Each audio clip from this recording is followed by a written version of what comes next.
চন্দ্রিল ভট্টাচার্যের অনেকগুলি পরিচয়। তিনি বাংলা ব্যান্ড চন্দ্রবিন্দুর গান রচয়িতা, গায়ক, কবি, চলচ্চিত্রবিদ্যার ছাত্র, চলচ্চিত্র সমালোচক, সংবাদপত্রের সম্পাদক মণ্ডলীর সদস্য, বিতর্ক সভার দাপুটে বক্তা। কিন্তু বৈঠকখানায় আমরা সেসব বাদ দিয়ে বেছে নিয়েছি লেখক চন্দ্রিলকে। এই সময়ের অন্যতম শ্রেষ্ঠ গদ্যকার তিনি। প্রথা ভাঙা তার শব্দচয়ন, যুক্তিজাল, কিন্তু সব কিছু ছাপিয়ে ফুটে ওঠে একটি বিশ্লেষক মন। স্রষ্টা রবীন্দ্রনাথের সারা জীবনের রবীন্দ্রনাথ হয়ে ওঠার প্রক্রিয়াটি ধরা পড়েছে তাঁর লেখা এই প্রবন্ধে। শুরু করছি চন্দ্রিল ভট্টাচার্যের লেখা রবীন্দ্র প্রজেক্ট।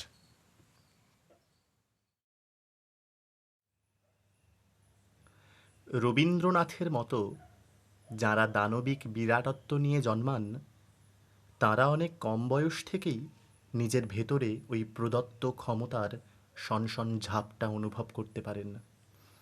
উপলব্ধি করেন, অন্য সকলের চেয়ে আমি বুঝছি বেশি, অনুভব করছি বেশি, আমার কল্পনা যাচ্ছে বহুদূর, আমার বুদ্ধি অনেক কিছু পড়ে ফেলছে এক্স রে রশ্মির অলীক দক্ষতায়, আমার মন অনেক রূপ রস বর্ণ ঘ্রাণের নিশ্চিত আভাস পাচ্ছে, অন্যরা যে সব ব্যাপারে একদম কানা। এক একটা নির্জন দুপুর আমার বুকে খুঁড়ে দিয়ে যাচ্ছে হাঁ করা গর্ত। বাচ্চারা ঘিরে ধরে শামুক খুন করছে দেখে আমার কলজেময় রক্ত চুইয়ে পড়ছে দিনরাত্রির। আকাশ ভর্তি আলোর দিকে চেয়ে আমার শরীর ও চৈতন্য জুড়ে জেগে উঠছে এমন থরথর শিরশির হু হু। বালিশে মুখ গুঁজড়ে আড়াল রাখতে হচ্ছে সে আনন্দ কাঁপন। কিছুদিন পর থেকেই এই অলৌকিক শক্তিধর মানুষরা নিজেদের আর একটি ক্ষমতার পরিচয় পান। তারা অনুবাদ করে ফেলতে পারছেন এই আশ্চর্য আনন্দ বিষাদকে, উদাস খাঁ খাঁ চেয়ে থাকাকে, সারা শরীরের মধ্যে রিন রিন ঘুরে বেড়ানো অপূর্ব তরঙ্গকে। কেউ অনুবাদ করছেন বাক্যে, কেউ সুরে, কেউ রঙিন পেন্সিলের আঁচড়ে। তাতে তারা বাহাদুরি তো পাচ্ছেনই, কিন্তু তার চেয়ে অনেক বড় কথা, সেই সব কাণ্ড সম্পন্ন করার সময় এমন একটা অবিশ্বাস্য ভালো লাগা ঘটছে, এমন একটা অতুলনীয় তুলকালাম আনন্দ, তার ধারে কাছে তৃপ্তিদায়ক কোনো অনুভূতি বিশ্বে আছে বলে মনেই হচ্ছে না। এই নিজের মধ্যে অলৌকিক ডানার কুঁড়ি স্পষ্ট অনুভব করার পর সেই সব প্রতিভাবান কি করেন? অধিকাংশই, মানে ৯৮%, চুপ করে শুয়ে শুয়ে পা দোলান ও মৃদু মৃদু হাসেন, অসামান্য আশীর্বাদের তাপ পোয়ান এবং মনে করেন নির্ঘাত বারে বারে আকাশ থেকে তাদের ঘাড়ে খসে পড়বে দৈব বিদ্যুৎ, আর আপনা আপনি আঙুল বেয়ে বয়ে যাবে তার পরমতম প্রকাশ। এই এখন ঠিক যেমন অনায়াসে, যেন না চাইতেই কেউ জুগিয়ে দিচ্ছে অমোঘতম শব্দটি বা মোক্ষমতম রেখাটি, তেমনি ঘটে চলবে অনন্তকাল, এবং আজ্ঞাবহ প্রতিভা চির নতজানু থাকবে তক্তপোষের সামনেটিতে। তার তরফ থেকে কর্তব্য বলতে শুধু এই মহিমময় অস্তিত্বটি রক্ষা করে যাওয়া, আর বিশ্বকে ধন্য করতে করতে আলগোছে পদচারণ। জীবন জুড়ে তাঁরা শেষ অবধি কি করেন? অবশ্যই সৃষ্টি করেন কিছু অভাবনীয় শিল্প, আর অধিকাংশ মুহূর্তেই অসংখ্য প্রতিকূলতার, ছোঁচামির, অপমানের এবং সর্বোপরি অনুপ্রেরণাহৃত বাঁজা খরা সময়ের প্রবল নির্মম প্রহারে হয়ে পড়েন বিরক্ত ও বিষণ্ণ, নিষ্ফলা ও ধূসর, কোণঠাসা বেড়ালের মতো ফ্যাঁসফ্যাঁসে ও রাগী। কিছুতেই বুঝতে পারেন না গত বসন্তে যে ছন্দ ছিল কৃতদাসের মতো হুকুমবরদার ও হারেমদাসের মতো সোহাগী, সে আজ অকস্মাৎ ঠেঁটা ও ঘাউড়া হয়ে বিদ্রোহ ঘোষণা করছে কোন আক্কেলে? শেষ বয়সে এরা ক্রমাগত অ্যালবাম উল্টান, কয়েকটা ম্যান অফ দ্য ম্যাচের পুরস্কারকেই ঘুরিয়ে ফিরিয়ে দেখেন ও পালিশ চড়ান, এবং শেষ অবধি চেলাদের ও আত্মীয়দের শোনান, সেই সত্যি, কিন্তু ঘ্যান ঘ্যানে অভিমান। তাঁরা আসলে কত বৃহৎ ছিলেন এবং কিভাবে এই অকৃতজ্ঞ বসুন্ধরা তার দর দিল না। যিনি লিখতে পারতেন ৭০টা অকল্পনীয় কবিতা, তিনি এইভাবে ২২টা অপূর্ব কবিতা লিখেই ফৌত হয়ে যান। যিনি ভাস্কর্যে আনতে পারতেন চূড়ান্ত বিপ্লব, তিনি বদলের ইঙ্গিতটুকু দিয়েই নিষ্প্রভ হয়ে যান। অবিশ্বাস্য কার্তুজ কবজিতে দপদপ করা সত্ত্বেও নিজেদের অভাবনীয় সম্ভাবনা পূর্ণতা লাভ করার আগেই, নিজের বিরল ও একতম ফুলটির চূড়ান্ত বিকাশের আগেই, আকাশ ট্রাপিজের তুঙ্গ উড়ালে পৌঁছনোর আগেই এরা হেরে যান, পড়ে যান, পিছলে যান, পাশ ফিরে শুয়ে যান, এবং তাতে তার কাছ থেকে তিনি নিজেও সারা বিশ্ব যা লাভ করতে পারতেন বা পারত, সব ভাগেই অনেকটা কম পড়ে, সম্ভার শীর্ণ হয়ে যায়। আর বাকি ২% প্রতিভাবান, যারা হৈ হৈ করে জেগে ওঠেন লাবণ্য রৌদ্রে, তারা দ্রুত বুঝতে পারেন যে পতাকা কাঁধে নস্ত করা হয়েছে তা বহন করা, উড়িয়ে নিয়ে চলা ও আকাশের গায়ে চিহ্ন এঁকে দেওয়ার জন্য প্রয়োজন যে অসম্ভব অপরিমিত শক্তি, ভালো ভাষায় বলতে গেলে শকতি, তা মিনিমাগনা মিলবে না। যেহেতু এই উপহার সাধারণ নয়, একে রক্ষা করার, লালন করার উপায়ও সাধারণ নয়, সহজ নয়। তার জন্য নিজেকে প্রতি মুহূর্ত প্রস্তুতি নিতে হবে। মহৎ শিল্পীর তাই একটুও আলগা দেওয়ার অবকাশ নেই।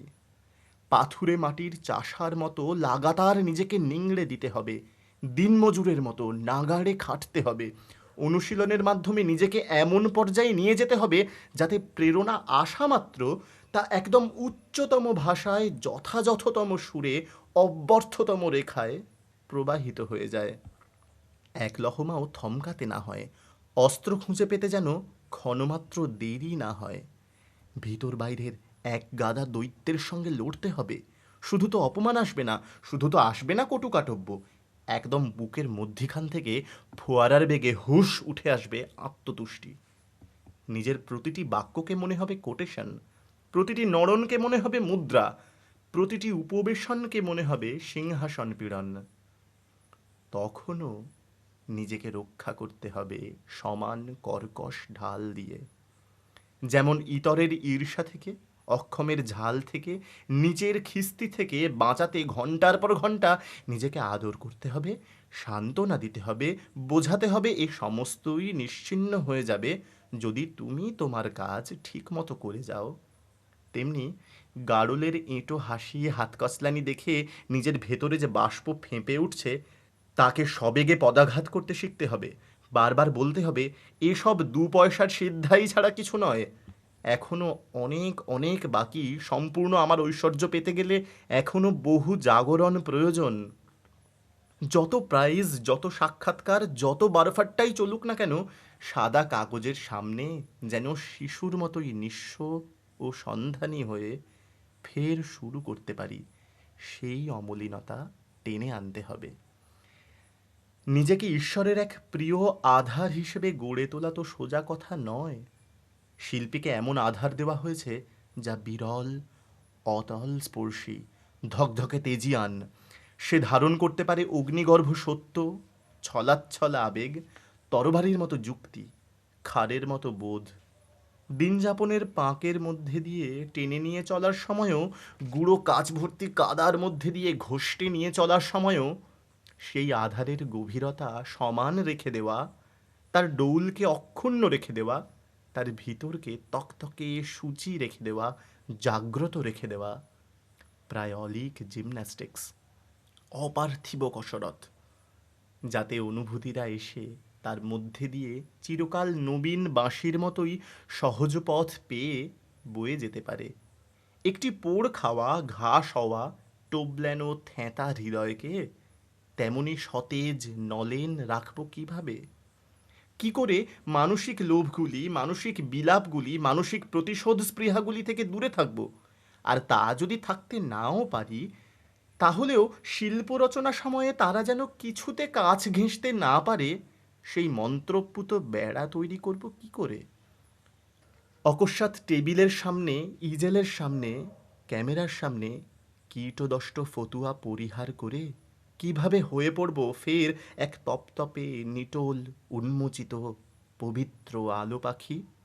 বাইরে ট্যাক্সিওয়ালার সঙ্গে সাংঘাতিক নোংরামো, কলিগের সঙ্গে মারাত্মক ধাস্টামো, বউয়ের সঙ্গে আন্তরিক শয়তানি করার পরে ভেতর ঘরে এসেই কিভাবে নিজেকে জাদু রূপান্তরিত করব এক নগ্ন মোমের পাতে, যেখানে শ্বাস ফেললেও দাগ পড়ে যায়। গাছ থেকে একটি চিকন পাতা খসলেও তার বেদনা আঁকা হয়ে যায় গভীর ও চারু সংকেতে। হ্যাঁ, এসব প্রশ্ন আর্ধেক প্রতিভাবানের মনেও আসে না। নিজের মতো লিখব, থাকবো, আর খুব খানিক আশা করব আমার কাজে যেন কোনো প্রতিকূলতা না আসে, সবাই যেন আমায় ভালোবাসে, পুঁজিপতিরা যেন আমায় বিনি পয়সায় ফ্ল্যাট দেয়। আর এই সব না পেলেই স্তম্ভিত হতচকিত হয়ে প্রাণপণ বিলাপ করব, ঠোঁট ফোলাবো, খেউড় গাইব, ডিপ্রেশনে ভুগব। এই তো সরল জীবনচর্যা। এর মধ্যে আবার 24 ঘন্টা মিলিটারির মতো জীবন ব্যায়াম আসছে কোত্থেকে? আর আশ্চর্য প্রতিভাবান হয়েই যে আমি সব্বার মাথা কিনে নিয়েছি, এই সাদা কথাটাকে ঘুলিয়ে আমাকেই বাধা না পেরোতে পারার জন্য দায়ী করা হচ্ছে কোন দেশি ফরমানে? কিন্তু কিছু প্রতিভাবান, খুব বিরল ও অল্প সংখ্যক প্রতিভাবান, এই সাদা সাপটা স্ব আরোপিত হাঁদামির বৃত্তে প্রবেশ করেননি।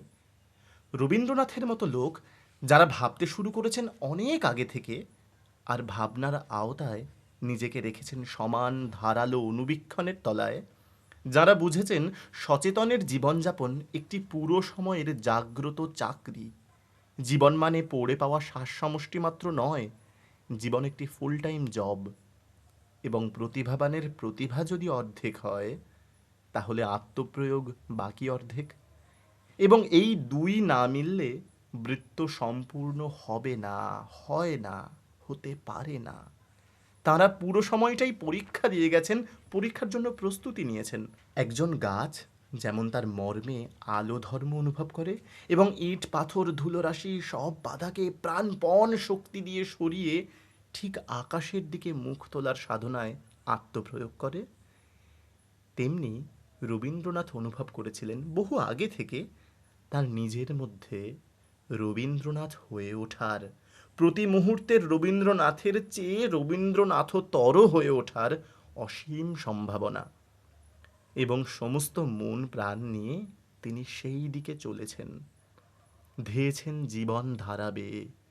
না, পুষ্প যেমন আলোর লাগি না জেনে রাত কাটায় জাগি, তেমন নয়, রীতিমতো জেনে লক্ষ্য স্থির রেখে ধ্যানবিন্দু সম্মুখে রেখে রবীন্দ্রনাথ সূর্যোদয়ের আগে উঠে পূব দিকে তাকিয়ে বসে থাকতেন, নিজেকে গুছিয়ে নিতেন, পথ নির্ণয় করতেন। আত্মপ্রশ্রয় তার অভিধানে ছিল না, নিজেকে নিয়ে ন্যাকামি তিনি করতেন না। নিজের মায়ায় চোখ উছলে উঠল আর নয়ন জলে নিজের দায়গুলি ভাসিয়ে দিয়ে তিনি দুশ্মন অসমাজদার বিশ্বকে ভিলেন ঠাউরাতে বসলেন। সে আরাম, সে সহজতার আত্মফাঁকি তিনি নিজের জন্য নির্বাচন করেননি। উল্টে নিজের চেষ্টাকে তিনি করে তুলতে চেয়েছেন পবিত্র স্তবের মতো, বা উঁচুতে চলে যাওয়া গানের সুরের মতো, যা নিজের চ্যুতিকে এতটুকু প্রশ্রয় দেয় না, বরং সংহার করে। নিজের উদ্যমকে তিনি করতে চেয়েছেন একটি টান টান জ্যায়ের মতো, একটি টনক রথের ঘর ঘরে চাকার মতো, যা নিজ নিপুণতার সুস্থিত বিশ্বাসে বেজে ওঠে। নিজের সাধনাকে তিনি করতে চেয়েছেন চিত্রিত আংরাখার মতো, যা অঙ্গের তাবৎ জড়ুল মেচেতা কান্তি সৌষ্ঠব আবৃত করে জেগে থাকে রাজ চক্রবর্তীর অভিজ্ঞানের দীপ্তিতে। ডান হাতে দৈব কলম প্রদত্ত জানার সঙ্গে সঙ্গে রবীন্দ্রনাথ বাঁ হাতে আয়ত্ত করেছিলেন এক নির্দয় চাবুক, যা শুধু নিজের প্রতি হানা যায়। শিল্পী সাধারণত শ্রমকে বাঁকা চোখে দেখেন, নিজের খামখেয়ালকে, পাশবালিশকে অনন্ত প্রশ্রয় দেন, মনে করেন প্রতিভার চলন ঠিক শ্রমের বিপরীতে। অন্য লোকে শ্রম করেও যা পারে না, আমি বিনা শ্রমেই তা পারি, ফলে আমার ধর্মই তো অনায়াস চয়ন, আমি আবার গাধার খাটনি খাটতে যাব কেন, এই হয় তাঁদের মনোভাব। আর রবীন্দ্রনাথ কি করলেন? খাটান দিলেন খাদান শ্রমিকের চেয়েও বেশি। এমন কোনো সংস্কার ওর ছিল না যে ঘাম ঝরালে শিল্পীর মহিমা কমে যায়। বরং উনি নিখুঁত বুঝেছিলেন প্রতিভার পুরোটা নিংড়ে নিতে হলে, পূর্ণ বিকাশে পৌঁছতে গেলে বহু কাণ্ড প্রয়োজন, যার একটি হলো নিচের ঠোঁট দাঁতে চেপে মারো জোয়ান হেইয়ো, নাগাড় নাছোড় উদ্যোগ। এই কথাটা, এই গ্ল্যামারহীন ঘেমো সত্যটা ভেবে পাওয়াই একটা জিনিয়াসের পরিচয়। তার উপর সামনে যখন আর কোনো এই রকম উদাহরণ নেই, এবং যারা সঙ্গে চলছেন তাদের যখন অতি সহজে অল্প উদ্যমেই বহু ক্রোশ পিছনে ফেলে আসা গেছে, সন্দেহাতীত জিতে যাওয়া গেছে, তখনও অমন আকুল কামড়ে পড়ে থাকাটা আরও বড় জিনিয়াসের কাজ। একবার ভাবুন, একজন ঘাড়ে নিয়েছেন অতিমানব হওয়ার প্রজেক্ট। বিশ্বের যতগুলো অনুভূতি থাকা সম্ভব সবগুলো, সমস্তগুলো, আগা পাশ তলা সমুদয়গুলো যথাসম্ভব তীব্রতায় অনুভব করা ও তাদের বাংলা নামক একটি ভাষায় তাবৎ কারুকাজ সহ প্রকাশ করার প্রজেক্ট। একটি গোটা ভাষাকে ও সংস্কৃতিকে একা হাতে গড়ে তোলার, সংজ্ঞায়িত করার প্রজেক্ট। ভেবে সহস্রবার থমকাতে হয়। এ জিনিস আবার শুধু খাটুনি দিয়ে হয় না, রোজ ভোর ভোর ঘুম থেকে উঠে পড়া দিয়েও হয় না, শুধু অলৌকিক প্রতিভা দিয়েও হয় না। অনেক অনেকগুলো উপাদান একসঙ্গে মিশলে হয়। সেগুলো আপনা আপনি এক সুন্দর ও মঙ্গলময় সকালে মিশ খেয়ে যায় না। নিজের ক্ষমতার চরমে গিয়ে প্রতিটি শিরা, প্রতিটি তন্তু, প্রতিটি কোষ টাটিয়ে চিন্তা করে, পরিকল্পনা করে, ওজন করে, অনুপাত বুঝে, ঝুঁকি নিয়ে সেগুলোকে মেশাতে হয়। তার পরিণাম ও অনভিপ্রেত অভিঘাত আন্দাজ করতে হয়। তা সহ্য করার জন্য আবার নিজেকে বহু দফা তৈরি করতে হয়।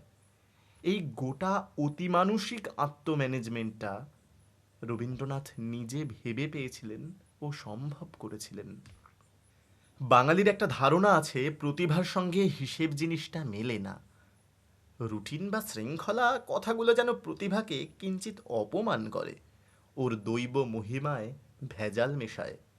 রবীন্দ্রনাথ এই ভেবে বসে থাকার মতো ক্যালাস ছিলেন না, বরং বুঝেছিলেন নিক্তি মেপে গোটা ভ্রমণপথটার, রুটটার তন্ন তন্ন পরিকল্পনা করে না নিলে তার এমন সোনার তরী কূলে ভিড়বে না। বহু সময় বেপে ধারাবাহিকভাবে নিজের ক্ষমতার তুঙ্গে থেকে ফসল উৎপন্ন করে যাওয়া, এ কখনো শতই ঘটতে পারে না। সারা জীবন জুড়ে তার মন্ত্র ছিল মূলত একটাই: নিজেকে প্রয়োগ করো, নিজেকে প্রয়োগ করো, নিজেকে প্রয়োগ করো। প্রয়োগ করা মানে শুধু লেখা নয়, চিন্তা করা, জাগ্রত থেকে পৃথিবীর সবটা শুষে নেওয়া, চারপাশে প্রবহমান সব কিছুতে অংশ নেওয়া, সর্বগ্রাসী হয়ে সাহিত্যের প্রতিটি শাখা শাসন করা। এবং এই সব কিছুর জন্য, এই অভাবনীয় নেবুলাকাণ্ড মরজগতে ঘটাবার জন্য, এমন তুঙ্গস্পর্শী মনীষা নিজের মধ্যে ধারণ করার জন্য একটি হৃদয় ধাঁচ প্রয়োজন। শানিত বুদ্ধি, গভীর সমঝদারি ও হাড়ভাঙা রেওয়াজ, এর সম্মিলনে সে ভিত্তি হয়তো লাভ করা যায়। আবার ওই হৃদয় ধাঁচটিকে শুধু আয়ত্ত করাই যথেষ্ট নয়, তার অনুকূল আবহাওয়া তৈরি রাখতে হয় অনুক্ষণ। আর তা করতে হয় দক্ষ, নিষ্ঠুর ও বেপরোয়াভাবে। প্রতিভা রক্ষার জন্য সব কিছুকে ত্যাগ করতে প্রস্তুত থাকব, কোনো কিছুর জন্যই প্রতিভায় এতটুকু আঁচড়ও সহ্য করতে প্রস্তুত থাকব না, এই মনোভঙ্গির আশ্রমে যারাই ভর্তি হয়েছেন তারা অবিলম্বে রন্ধ্রে রন্ধ্রে উপলব্ধি করেছেন এক আশ্চর্য প্যারাডক্স। প্রতিভা রক্ষার জন্য সবচেয়ে সিরিয়াসভাবে যা অনুসরণ ও আত্মীকরণ করতে হবে তা হলো খেলাচ্ছল। বিশ্বকাপ ফাইনাল খেলতে নামার আগে সব অধিনায়ক তার দলকে কি উপদেশ দেন? যাও এবং খেলাটা উপভোগ করো। মানে কি? আজকে তো মরণ বাঁচন লড়াই, সবচেয়ে টেনশনের দিন, তাহলে উপভোগ করব কি করে? ওইখানেই সবচেয়ে দামি ও জরুরি জাগলিং, আশ্চর্য আত্মনিয়ন্ত্রণের ম্যাজিক। নিজেকে চেষ্টা করে রাখতে হবে ফুরফুরে, আনন্দময়, খেলার প্রতিটি কণায় আগ্রহী ও উৎফুল্ল। তবেই বেরিয়ে আসবে সেরা কৌশল ও নৈপুণ্য। পৃথিবীর ভার বা দেশোদ্ধারের বাটখারা ঘাড়ে চাপিয়ে নিলে স্ট্রোকগুলো আড়ষ্ট হয়ে যাবে, দৌড় হয়ে পড়বে অস্বচ্ছন্দ। ফলে চেষ্টা করে নিজেকে রাখতে হবে টানা স্বতঃস্ফূর্ত। নিজের ওপর আরোপ করতে হবে এক দায়হীন স্বাধীনতা। এই প্যারাডক্সের প্রভু হতে পারলে তবে সর্বোচ্চ সাফল্য করায়ত্ত হবে।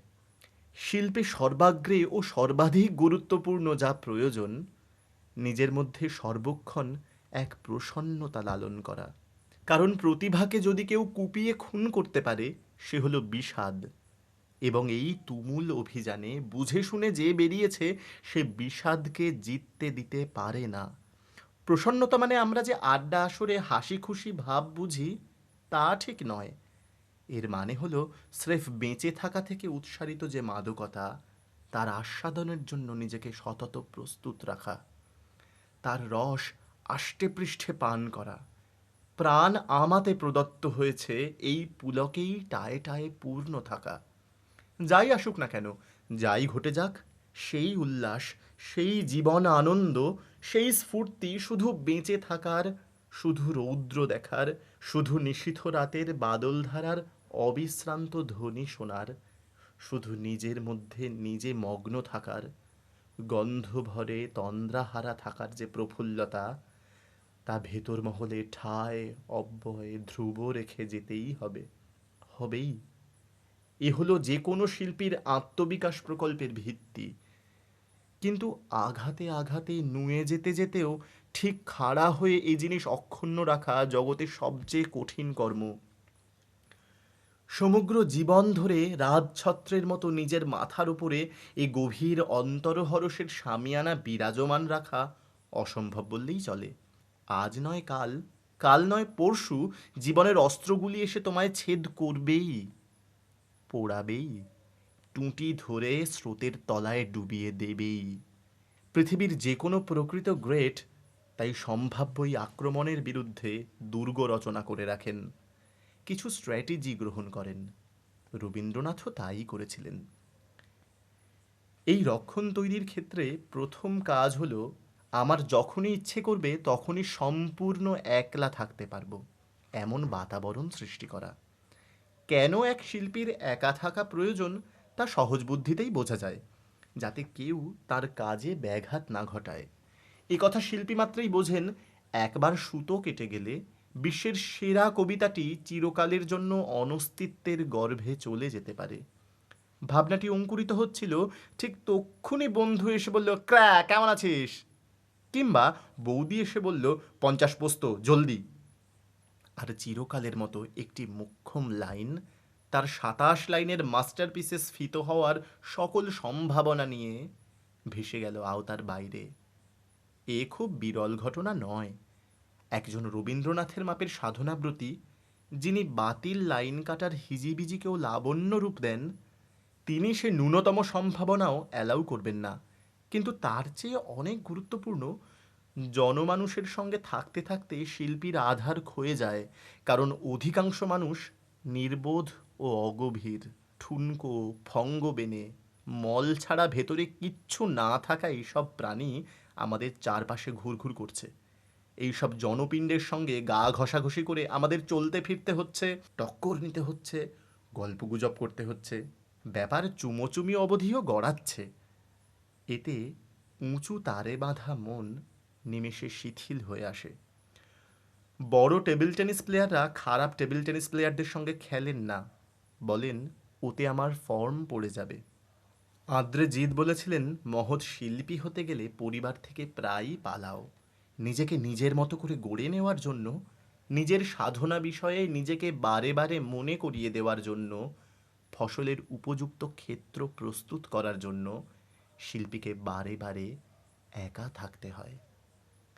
একমাত্র এই একলা সময়েই শিল্পী নিজেকে পান অখণ্ডিত, অকর্তিত, ছোপহীন, কোরা সৎ, স্পষ্ট দেখতে পান নিজের ভেতরের স্বর্গ খেলনা ও পাতাল কাথ, পুণ্যের জোনাকি ও পাপের আরোক, এবং এ সব মিলিয়েই তৈরি হয় মৌলিক জল, যা আঁজলা করে ঢালা হয় শিল্পে শিল্পে। রবীন্দ্রনাথ তা জানতেন। এবার বিনা তোমায় আমায় আমরা একা হতে গেলে, নিজের মুখোমুখি সন্ধেবেলা বসে নিজের কড়াক্রান্তি হিসেব নিতে গেলে, নিজের ঘ্রাণে আকুল হয়ে পায়চারি করতে গেলে, একটি আকাট প্রাণীকেও কাছ ঘেঁষতে দেওয়া যায় না। যেমন ধ্যানের সময়, পূজার সময় সাধক কাউকে সাধনা গৃহে ঢোকার অধিকার দেন না। রবীন্দ্রনাথকে এই কাজে সাহায্য করেছিল তার টাকা, তার পরিবারের ঐতিহ্য, যেখানে পুরুষ মানুষ যদ্দিন ইচ্ছে বেরিয়ে পড়তে পারেন, জবাবদিহির প্রশ্ন নেই, এবং তার খাজনা আদায়ের কাজ। অবশ্য ও কাজ না থাকলে তিনি এমনিই বেরিয়ে পড়তেন, হলফ করে বলা যায়। ওর একটা বড় প্রিয় অভ্যাস ছিল, সন্ধ্যের দিকটায় আস্তে আস্তে বেড়াতেন। আমরা অনুমান করতে পারি, নিবিষ্ট মনে নিচের দিকে চেয়ে, কখনো চকিতে মুখ তুলে আকাশের আধার ও নক্ষত্র দেখে নিয়ে, ফের হাত দুটি পিছনে রেখে একলা নিজের সঙ্গে। প্রাণ সৃষ্টি করতে গেলে একজনকে আরেকজনের মধ্যে প্রবেশ করতে হয়। মহাপ্রাণ সম্পন্ন শিল্প সৃষ্টি করতে গেলে নিজেকে নিজের মধ্যে প্রবেশ করতে হয়। এই ক্রিয়া কারো সামনে ঘটতে পারে না, এতই নিভৃত, সঙ্গোপন। চলতি স্রোত থেকে বহু দূরে এই পায়চারিটি করে খ্যাতি, বিদ্রুপ, গেরস্থপনা, কলতলার কলহ থেকে বহু দূরে এসে শুধু নিজের কাজকে, নিজের উদ্দেশ্যকে, নিজের প্রেরণাকে ছুঁয়ে ছেনে দেখে শুনে নিজেকে ধুয়ে নিতেন, অসীম দিয়ে ধুয়ে নিতেন। শিল্পীর এটাই স্নান, এই একাকিত্বে অবগাহন। শিল্পীর এটাই নিরাময়। মানুষের নীচতা, মানুষের ক্ষুদ্রতা, মানুষের লঘুতা তার বুকে যে ফুটোগুলো করে দেয়, সেগুলোকে ফের বুঝিয়ে নেওয়ার লেই এই নির্জনতা। এখানে না আছে তার স্মার্ট হওয়ার দায়, না আছে বৈঠকখানা সই হয়ে ওঠার তাড়না, না আছে অন্যকে সহন করার ভণিতার প্রয়োজন, না আছে নগ্ন নিজেকে এতটুকু লুকিয়ে ফেলার গরজ। একলা শিল্পী করেন কি? আত্মময় রাজ্যে নিজের প্রিয় অংশগুলোকে, সম্পদগুলোকে, একটা ভাঙা লাইনকে, একটা কখনো না বলতে পারা আকাঙ্ক্ষাকে, তিনটে আলগোছ চিন্তাকে, একটা হবু গানকে, চারটে ধারণাভ্রূণকে, দুটো অন্য শিল্পের আহরণযোগ্য কণাকে আসবাবের মতো চারদিকে ছড়িয়ে রাখেন। আর বড় আদরের সঙ্গে সেগুলোকে স্পর্শ করে করে ঘুরে ঘুরে বেড়ান। নিজেকে আবিষ্কার ও আলিঙ্গন করার এই রিচুয়াল, এই নিজেকে চুমু খেয়ে খেয়ে পুনর্তৈরি করে নেওয়ার রুটিন তাকে দেয় ওই সহজাত প্রসন্নতা রক্ষা করার কবচ। এই আত্মস্নান এত নিবিড়, এত আপন, এত পবিত্র, এই সময়ে কেউ পাশে পাশে চলতে থাকলে অসহ্য বোধ হয়। কেউ গায়ে নিঃশ্বাস ফেললে মনে হয় দুঘা কষিয়ে। এমনি আমি স্বভাবত অসভ্য, মানুষের ঘনিষ্ঠতা আমার পক্ষে নিতান্ত দুঃসহ। অনেকখানি ফাঁকা চতুর্দিকে না পেলে আমি আমার মনটিকে সম্পূর্ণ আনপ্যাক করে বেশ হাত পা ছড়িয়ে গুছিয়ে নিতে পারি নে। আশীর্বাদ করি মনুষ্য জাতির কল্যাণ হোক, কিন্তু আমাকে তারা ঠেসে না ধরুন। এবং অবশ্যই জগৎ সংসারে অনেকগুলো প্যারাডক্স আছে, এবং তার মধ্যে এও একটি যে, যেখানে বৃহৎ দৃশ্য, অসীম আকাশ, নিবিড় মেঘ, গভীর ভাব, অর্থাৎ যেখানে অনন্তের আবির্ভাব, সেখানে তার উপযুক্ত সঙ্গী একজন মানুষ। অনেকগুলি মানুষ ভারী ক্ষুদ্র এবং খিজিবিজি। অসীমতা এবং একটি মানুষ উভয়ে পরস্পরের সমকক্ষ, আপন আপন সিংহাসনে পরস্পর মুখোমুখি বসে থাকার যোগ্য। আর কতকগুলো মানুষে একত্রে থাকলে তারা পরস্পরকে ছেঁটে ছুটে অত্যন্ত খাটো করে রেখে দেয়। একজন মানুষ যদি আপনার সমস্ত অন্তরাত্মাকে বিস্তৃত করতে চায়, তাহলে এত বেশি জায়গার আবশ্যক করে যে কাছাকাছি ৫-৬ জনের স্থান থাকে না। অর্থাৎ ওই মাইল মাইল চষা মাঠের উপর দাঁড়িয়ে, নদীর শুকনো চরের উপর দাঁড়িয়ে, জনমানব শূন্য খাঁ খাঁ প্রান্তরে দাঁড়িয়ে চাঁদের দিকে তাকিয়ে মনে হয় আমি একা শুধু জন্মেছি, আর কেউ কোথাও নেই, কিচ্ছুটি নেই, কোনো সভ্যতা তৈরি হয়নি, কোনো সমাজ, কোনো ব্যাকরণ, কোনো প্রথা, কোনো দায় আমার হাত পায়ে বেড়ি দিতে পারেনি। শুধু এই মুহূর্তে আমার ভাবনাগুলি রয়েছে, আর আমার ভাষা, আমার ভাব, আর আমার কলম। ব্যাস, এইখানে নিজেকে নিয়ে না ফেললে শিল্পীর মন থেকে প্রায়ই ফসকে যায় যে তিনি একজন রাজরাজেশ্বর, সরাট, অঘটন ঘটন পটিয়ান, পূর্ণ নির্দায়, স্বৈরাচারী। এই বোধ, স্পর্ধা ও প্রত্যয় না থাকলে পৃথিবীর সবচেয়ে বড় শিল্পীদের একজন হওয়া অসম্ভব।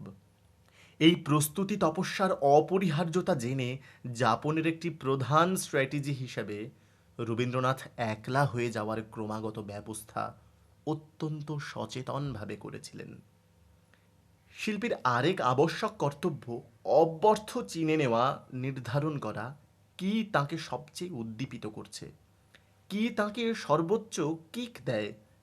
ওই নেশাদ্রব্যটিকে প্রায়ই ব্যবহার না করলে তিনি নিজেকে বয়ে নিয়ে যেতে পারবেন না বেশি দূর, নিজের প্রাণশক্তির প্রাবল্য বজায় রাখতে পারবেন না এত লম্বা রেসে। বহু শিল্পীকে সবচেয়ে উস্কে রাখে যৌনতা, কাউকে যৌন ক্রিয়া, কাউকে শিরায় শিরায় যৌন উত্তেজনার অনুভবটুকু। পিকাসো একটি নির্দিষ্ট সিরিজের প্রতিটি ছবি আঁকার আগে সম্মত প্রেমিকাকে অতি নিষ্ঠুরভাবে ভোগ করতেন। কাউকে প্রাণিত করে ড্রাগ, মদ। তাই বহু শিল্পী শরীরে ঢুকিয়ে নেন অল্প বিষ, ঘোর। তারপর আকাশচারী হওয়ার সুবিধে ঘটে।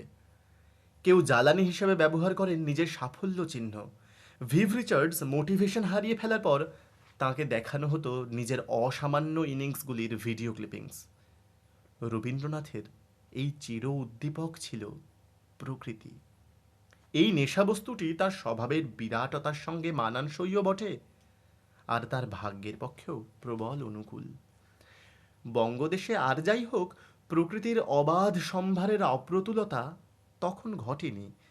রবীন্দ্রনাথের ডানা যেই না ক্লান্ত হয়ে আসত, উনি দৌড়ে চলে যেতেন তার চিরসখী চিরধাত্রীর কাছে। ব্যাস, অমনি তার বিস্ময়ের ও পুলকের আর অবধি থাকত না। মাথাটা জানলার উপর রেখে দিই। বাতাস প্রকৃতির স্নেহহস্তের মতো আস্তে আস্তে আমার চুলের মধ্যে আঙুল বুলিয়ে দেয়। জল ছলছল শব্দ করে বয়ে যায়, জ্যোৎস্না ঝিকঝিক করতে থাকে, এবং অনেক সময় জলে নয়ন আপনি ভেসে যায়। এই সম্ভার দেখে দেখে কোনো প্রয়াস ছাড়াই তিনি নিমেষে মোহিত, আবিষ্ট হয়ে যেতেন, উপচে উঠতেন। এই অনিঃশেষ উৎস ফের তার জীবনপাত্র পূর্ণ করে দিত। ভালোবাসতে পারার ক্ষমতা সবার থাকে না। জ্যোৎস্না দেখে হৃদয়ের দুকুল ভেসে যাওয়ার ক্ষমতাও নিয়ে জন্মাতে হয়। প্রকৃতির শোভা আমাদের অল্প বিস্তর সবারই ভালো লাগে। টাইগার হিলের সূর্যোদয় দেখতে আমরা আগে ভাগে ব্রাশ করে রেডি থাকি। এটা কিন্তু সেই সাধারণ স্তরের ভালো লাগা নয়। এটা হচ্ছে একটা সর্বোচ্চ নেশা, একটা মাতলামি, একটা অকারণ উতরল আনন্দ ঢেউ, একটা উন্মাদ সুখ ভেতরে অনুভব করা, বারবার, প্রতিবার। প্রেমের এত অপূর্ণ থাকার ক্ষমতা নেই। হয়তো ছোবলের নেশাও তীব্রতা হারায়, কিন্তু একই নদী, একই পাতা ঝরা, একই সন্ধ্যা মেঘ, একই ঝাঁ ঝাঁ দুপুর দেখে এই কবি প্রতিদিন সমান তরঙ্গিত হয়ে উঠতেন।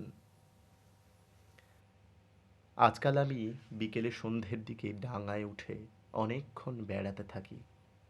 পূর্ব দিকে যখন ফিরি একরকম দৃশ্য দেখতে পাই, পশ্চিমে যখন ফিরি আর এক রকম দেখতে পাই।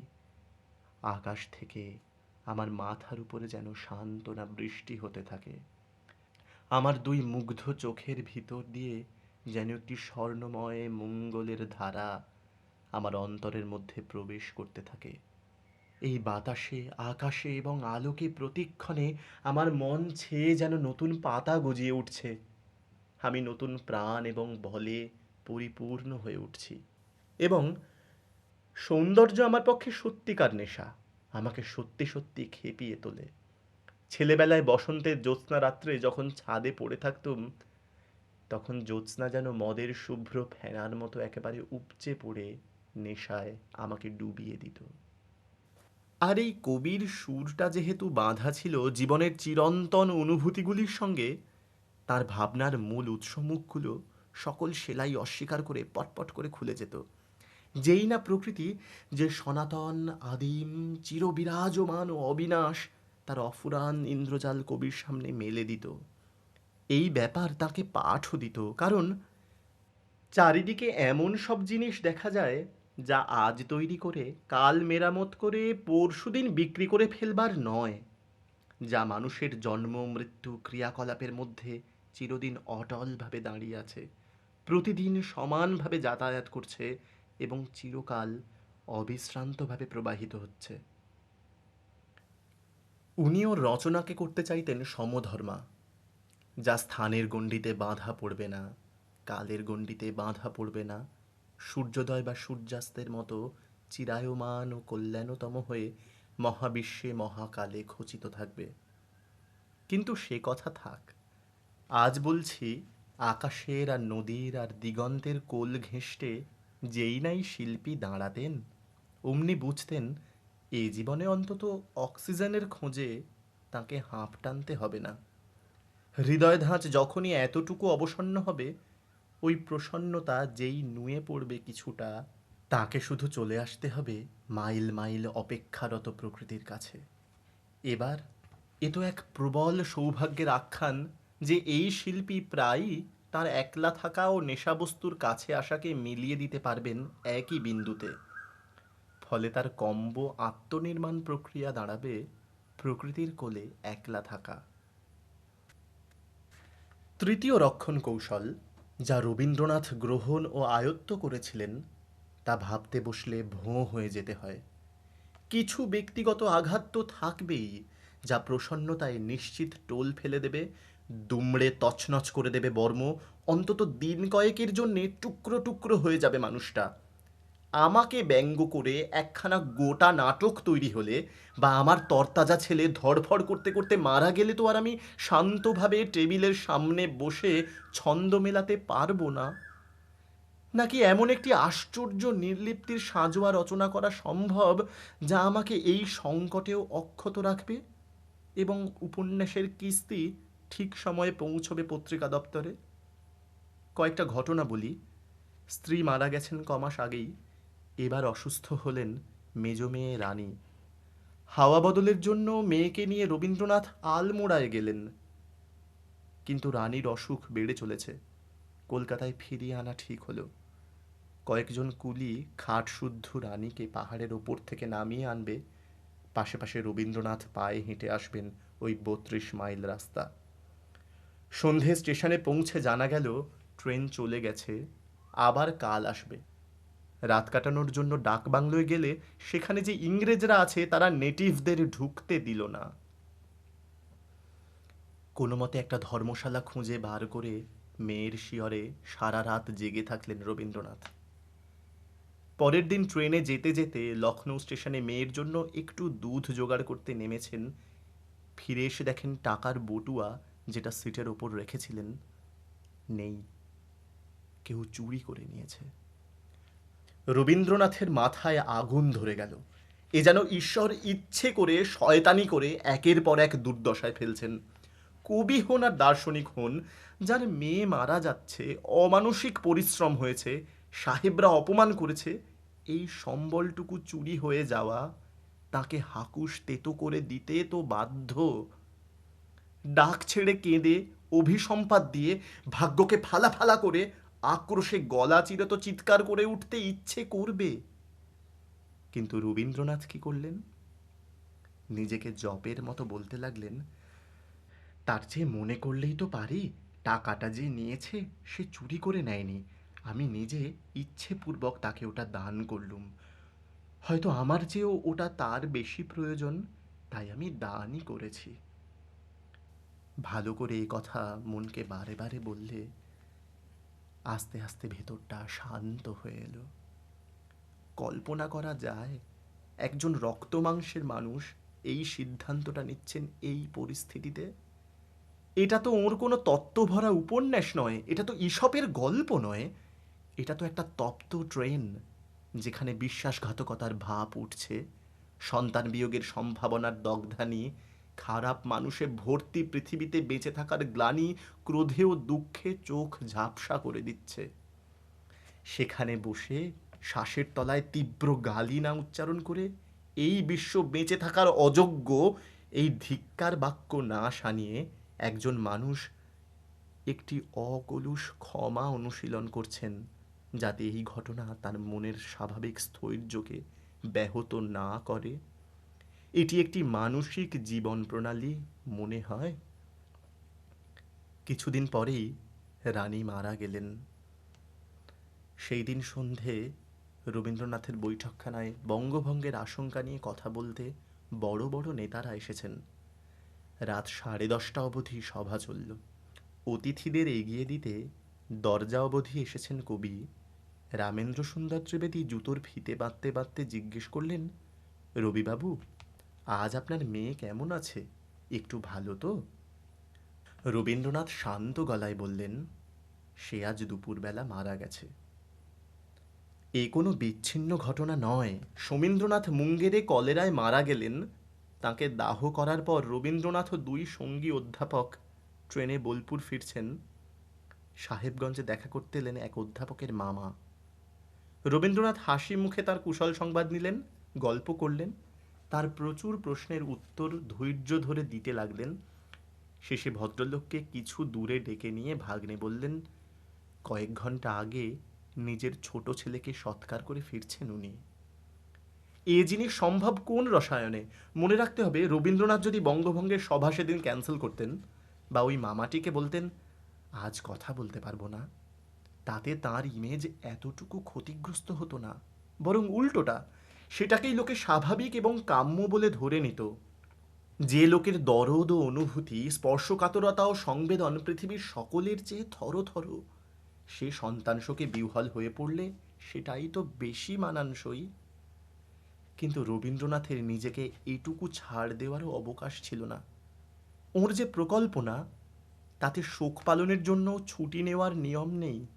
নিজের অলৌকিক ক্ষমতা সম্পর্কে স্পষ্ট আন্দাজ, নিজের মিশন সম্পর্কে স্ফটিক স্বচ্ছ ধারণা এবং সেই অনুযায়ী নিজের প্রতিজ্ঞাগুলি গণিত নির্ভুলতায় নির্ধারণ ও পালন, এ তাঁর প্রতি মুহূর্তের কাজ ছিল। বাইরের কোনো ঘটনাকেই তিনি ভেতরের তিলে তিলে নির্মিত মহাবিশ্বটিকে বিঘ্নিত করতে দেবেন না, তার মূল কোরকের মাধুর্য অবধি পৌঁছতে দেবেন না। দিলে একবার সেই সিংহ দরজা শিথিল করলে, একটি স্খলনকেও আশ্রয় দিলে তার যে অবিশ্বাস্য সম্ভাবনা, তা পূর্ণ বিকাশের বিন্দুতে পৌঁছতে পারবে না। তিনি এক বিরাটকে গিলে নিতে, নিজের অণুতে অণুতে চারিয়ে নিতে, এক বিরাটের প্রতি অঙ্গে অঙ্গ লেপে ওতপ্রোত সংলগ্ন হতে বেরিয়েছেন। তিনি অমৃতের সন্ধানে বেরিয়েছেন, বুকের পাঁজর জ্বালিয়ে নিয়ে বেরিয়েছেন। যে কোনো মূল্যেই তা তাকে পেতে হবে। এজন্য সব ত্যাগ করতে তৈরি থাকতে হবে, সব, এমনকি মানসিক আবেগ। আবার খেয়াল করুন, তা করতে গিয়ে তার তপতপে কোমলতা এতটুকু খোয়ালে চলবে না। প্রকৃতির প্রেরণা পান করার সময় নিজেকে আমূল নগ্ন করে দিতে হবে।